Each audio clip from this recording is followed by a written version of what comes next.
last year, and she came to our office on her own, and she said that she's working, but she wanted to do a business by the side.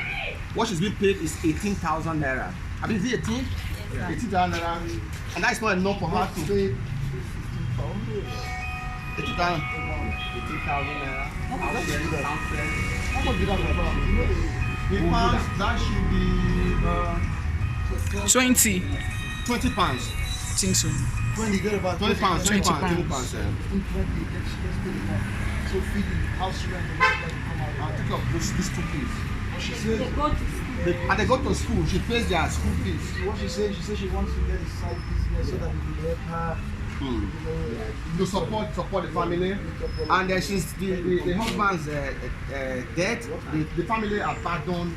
The husband's family abandoned her. Nobody's taking care of her and the kids.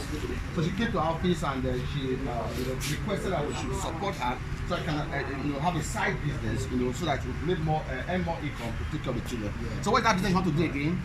I wanted to start shoe business.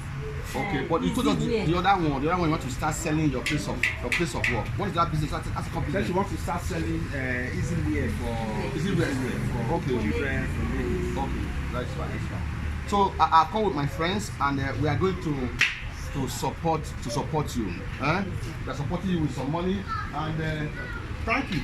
And you have to use the money very judiciously. You will come and check. You want to see what. So Frankie, you do this presentation. You might just say some things and then we tell you who we are, and then make the presentation to you. Well, we're a group from Scotland in the UK, and we help people with mental health problems. So we've spent our own money to come over here to help over as much as we can. So you are here to support